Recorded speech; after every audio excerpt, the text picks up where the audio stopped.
السلام علیکم ورحمۃ اللہ وبرکاتہ۔ بسم اللہ الرحمن الرحیم۔ میرے محترم بزرگ دوستو، قربان جاؤں میں دین اسلام پر کہ دین اسلام نے کس طرح سے ایک سسٹم کو قابو میں کرنے کے لیے کیسی کیسی تعلیمات سے لوگوں کی رہنمائی کیا ہے۔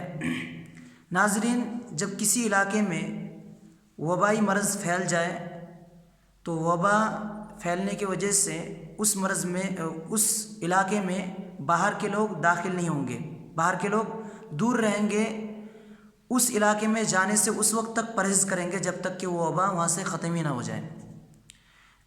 اللہ کے نبی صلی اللہ علیہ وسلم نے فرمایا، اذا سمعتم به بأرض فلا تقدموا علیہ، کہ جب تم کسی علاقے کے بارے میں یہ سن لو کہ وہاں وبا پھیل گئی ہے تو اس علاقے میں مت جاؤ۔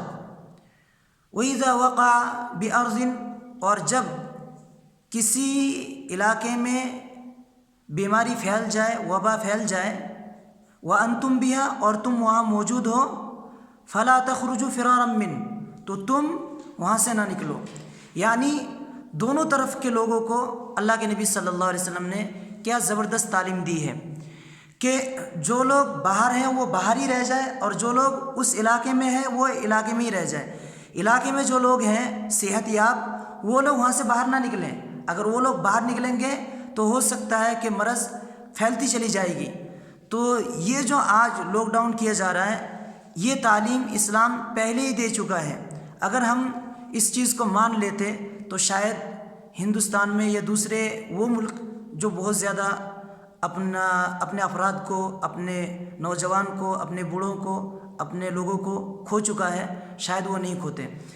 سعودی عربیہ نے کافی تیزی دکھائی اس سلسلے میں، اور دوسرے ملک نے بھی تیزی دکھائی اس سلسلے میں، تو وہاں بہت زیادہ کنٹرول ہے اور مریض بھی نہ کے برابر ہے۔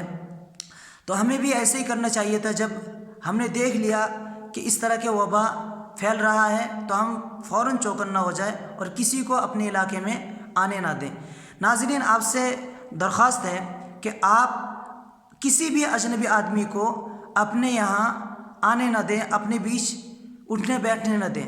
آپ کو تعاون کرنی ہے، تعاون کرنا بہت ضروری ہے۔ ایسے وقت میں آپ مدد دور سے ہی کیجیے، الگ تھلگ رہ کر، دوری بنا کر ان کی مدد کیجیے، لیکن اپنے ساتھ بٹھا کر، اپنے ساتھ رکھ کر مدد ہرگز نہ کریں۔